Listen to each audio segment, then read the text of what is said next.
Bom, pessoal, vou iniciar a correção da prova de vocês, já é colocar o gabarito no sistema para vocês visualizarem. Também vou corrigir a prova questão por questão para a gente ir fazendo uma revisão dos assuntos que vocês viram no decorrer desses dias, né?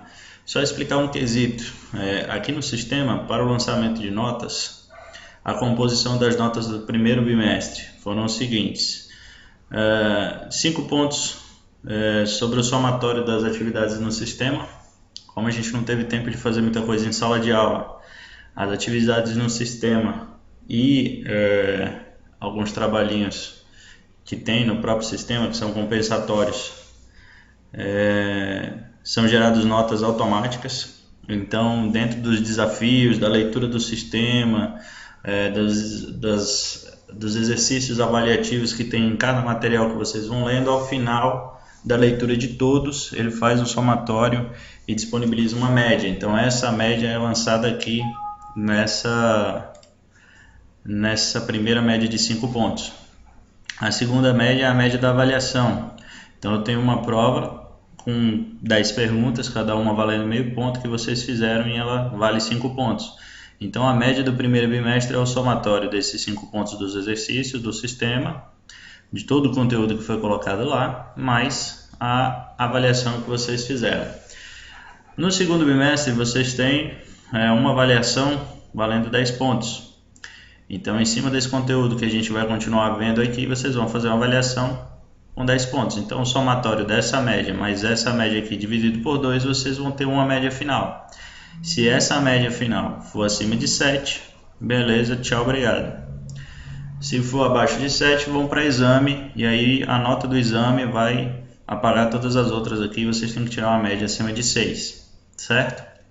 Então vamos para a correção das provas. Aqui eu não coloquei os nomes de vocês, eu ocultei aqui para não ficar nenhuma informação sobrando, é só para explicar para vocês como está composta a nota desse primeiro bimestre. Corrigindo a prova de vocês. Avaliação. Então, na primeira questão, eu estava falando sobre o conhecimento da ecofisiologia dessas plantas forrageiras, para vocês avaliarem algumas alternativas. Então, vocês tinham lá 5 alternativas para serem avaliadas e marcar e identificar aquela que é incorreta. Nessa questão, a alternativa incorreta é a C. Sob o pastejo, a fotossíntese do dossel forrageiro diminui de maneira drástica, afetando imediatamente o crescimento do sistema radicular e a absorção de nitrogênio, causando consequentemente uma redução de assimilados para o sistema radicular. Entretanto, o pastejo pode ser benéfico para a renovação das folhas. Então essa questão está incorreta porque as plantas forrageiras desenvolveram com o passar do tempo e melhoramento genético uma capacidade compensatória em cima dessa desfolha que é realizada nelas sob pastejo. Então esse crescimento radicular ele não cessa, ele diminui bastante, mas não cessa.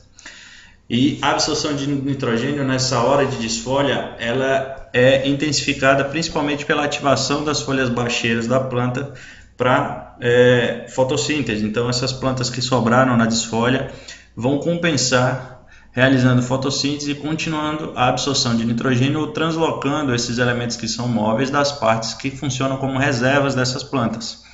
E aí elas conseguem ter um rebrote satisfatório para conseguir chegar naquela fase de corte novamente, certo? Então a alternativa incorreta para questão 1 é a alternativa C.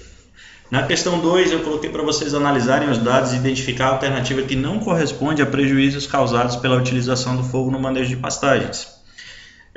A alternativa incorreta seria a B, porque com a utilização de fogo no manejo de pastagens, a gente não tem o aumento do número de poros, a gente tem a redução desses poros.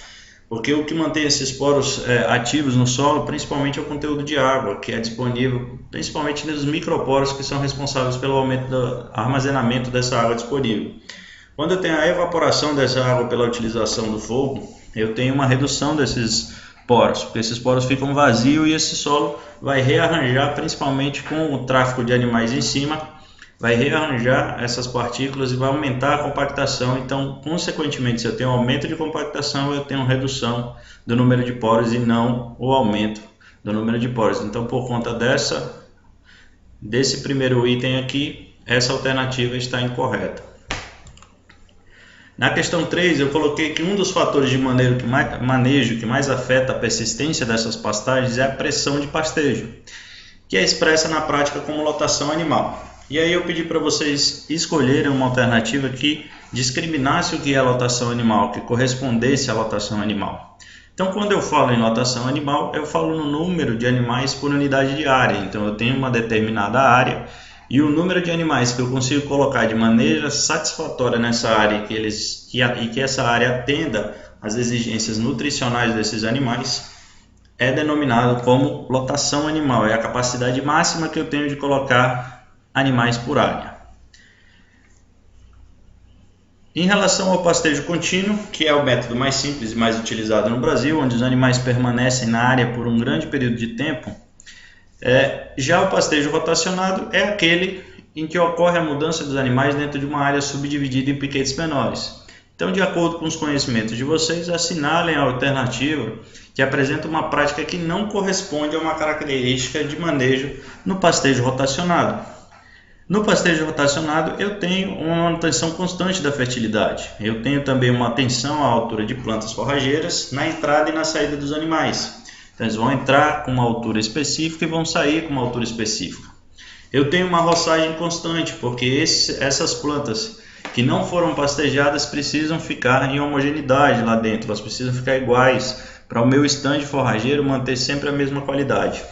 E uma prática que não corresponde a isso seria a utilização de bebedouros unificados, porque eu vou ter, se eu colocar bebedouros unificados para todos os piquetes, eu vou ter um aumento de peso dentro dessa área que é utilizada para a ingestão de água durante o pastejo. Então, dentro do pastejo rotacionado, eu tenho a dispersão de bebedouros dentro de uma área de maneira mais pulverizada. Eu consigo colocar mais bebedouros e é adequado que eu coloque mais bebedouros de acordo com o número de piquetes, para os animais não precisarem sair de uma área tão distante, virem e se acumularem ali num espaço pequeno. Então, a alternativa incorreta aqui para pastejo rotacionado seria a utilização de bebedouros unificados. Na quinta questão, eu falei sobre a introdução de leguminosas em pastagens cultivadas ou nativas, que representa uma alternativa para superar a deficiência de nitrogênio e evitar o processo natural de degradação na utilização dessas pastagens. Essas leguminosas elas funcionam como biofábricas, captando esse nitrogênio da atmosfera, transformando ele numa forma disponível para as culturas e dispersando eles no solo através de fixação biológica, né? E aí eu coloquei, levando em consideração o texto acima, identifica a alternativa incorreta. E aí, qual dessas alternativas seria incorreta? Essa A seria incorreta porque o amendoim forrageiro ele é uma leguminosa que é utilizado. O calopogônio também é utilizado para inserção dessas áreas de pastejo, assim como a crotalária, que funciona como um ótimo repelente de algumas pragas como o nematóide. Porém, a tiririca é uma ciperácea que não corresponde a uma leguminosa, e sim a uma ciperácea. E ela é uma das pragas de maior importância nas áreas de cultivo, tanto em pastagem quanto em cultivos de interesse comercial, como fruticultura, olericultura. Então, ela não corresponde a uma leguminosa que é utilizada no consórcio de pastagem. Então, essa seria a alternativa incorreta. Inclusive, essa alternativa tinha no exercício que vocês já tinham realizado ela em sala de aula, é a mesma alternativa.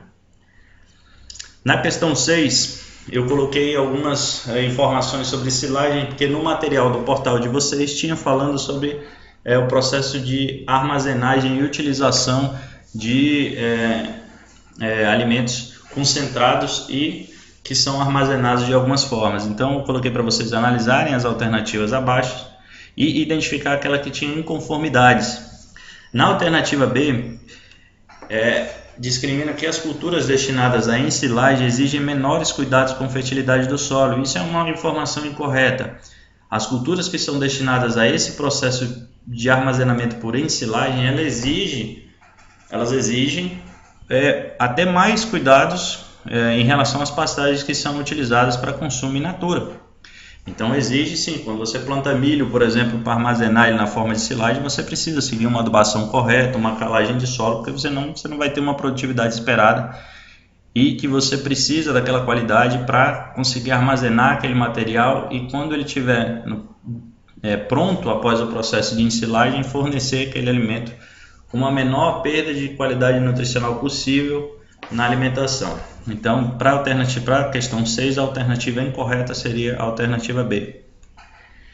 Na sétima, tem um textinho falando que o número de piquetes necessários para que se estabeleça, num estudo de caso, a rotação de pastagem de forma eficiente é uma função da relação entre o tempo de descanso que vocês têm daquela pastagem para ela retornar e o tempo de ocupação mais 1. Então eu coloquei uma situação hipotética. Considere que um produtor pretende implantar a rotação de pastagens para 10 vacas leiteiras. Então aqui eu tenho um número de animais que necessitam diariamente de 200 metros quadrados de pasto para elas se alimentarem. O tempo de descanso é de 30 dias para essa pastagem retornar ao tempo normal e o tempo de ocupação seria 10 dias. Então eu tenho uma relação que eu preciso estabelecer o número de piquetes e a área de cada piquete que serão respectivamente utilizadas. Para a área de piquete, para o número de piquetes que eu tenho, dentro das atividades de vocês, eu coloquei um slide lá nas nossas aulas, que nós vimos em sala de aulas, como definir o número de piquetes. E é expresso por essa forma: o número de piquetes sempre vai ser discriminado pelo período de descanso, dividido pelo período de pastejo, mais 1. Na alternativa, nós temos o período de descanso, que é de 30 dias, o período de ocupação, que é de 10 dias. Então, fazendo uma correlação, 30 dividido para 10, eu tenho 3. Como na fórmula ele discrimina mais 1, eu vou ter 4 piquetes, que é o número total da área. Então, o número de descanso, os dias de descanso, dividido pelos dias de ocupação, mais 1.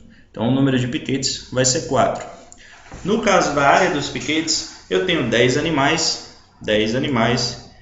que precisam de uma área de 200 metros quadrados por 10 dias. Então, eu tenho 10 vezes 200 vezes 10, que eu vou ter 2 hectares, ou 20 mil metros quadrados aqui dentro dessa área. Então, a alternativa correta para a questão número 7 seria 4 piquetes com área de 2 hectares para serem pastejados para cada piquete. Na oitava questão, ele fala sobre o pastejo rotacionado com parcelas fixas, que é um método de pastejo bastante difundido e caracteriza-se pela divisão dessa área de pastagens em parcelas menores ou piquetes fixos, que não são mutáveis.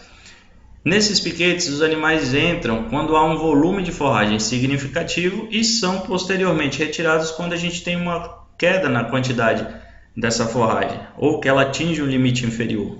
Na prática, esse limite inferior é definido pelo quê?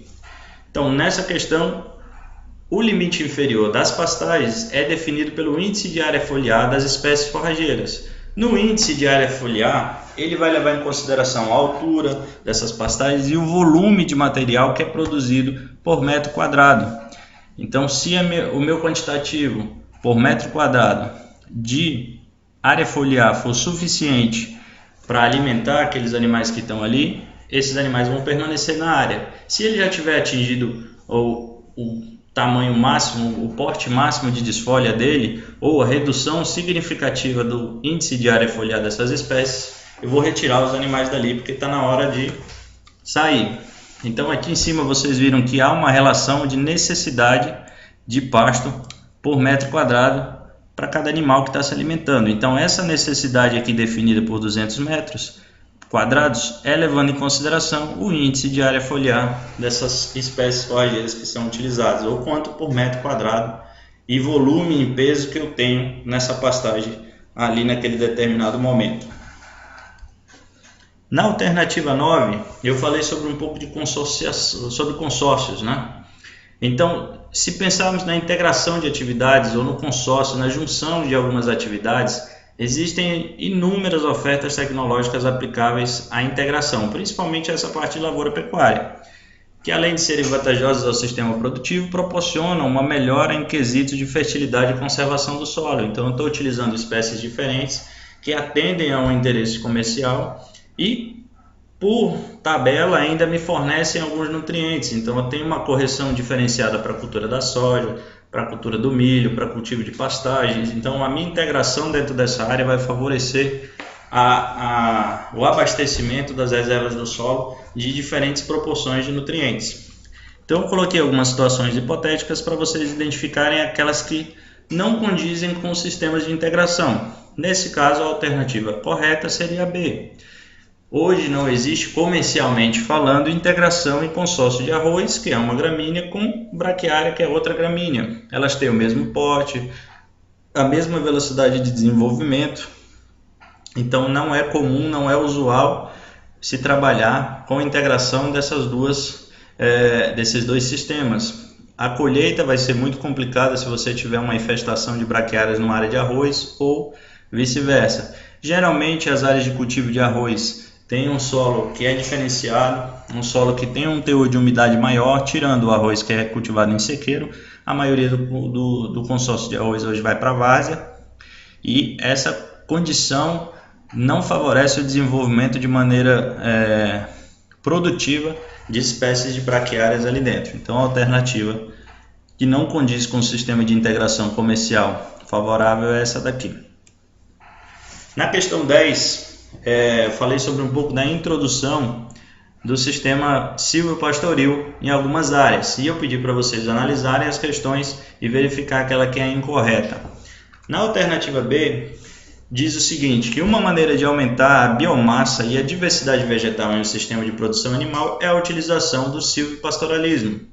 Ok, essa primeira parte da integração é legal, você favorece mesmo o aumento de biomassa, você favorece uma diversidade vegetal, proporciona um conforto animal através da inserção dessas árvores que vão sombrear, vão criar um microclima favorável para a conversão alimentar desses animais. Mas na segunda parte da afirmativa ele fala que consiste na implantação de pastagens em áreas de reflorestamento. Não se utiliza áreas de pastagem ou inserção de pastagem em áreas de reflorestamento. Se essa área está passando por um reflorestamento é porque ela já foi degradada. E um método de recuperação dessas áreas degradadas não é com a inserção de pastagem, porque não são cultivos que favorecem uma restauração daquela área. Pode favorecer no quesito produtivo, mas não no quesito ambiental. Então essa alternativa seria a incorreta para essa alternativa. Tá ok? Aqui embaixo tem um gabarito falando das questões. Se vocês, porventura, identificarem alguma alternativa dentro da prova que esteja em não conformidade com o que vocês acham, procurem embasamento em relação às questões e me mandem, porque eu corrijo sem problema algum e altero a nota se tiver algum quesito incorreto.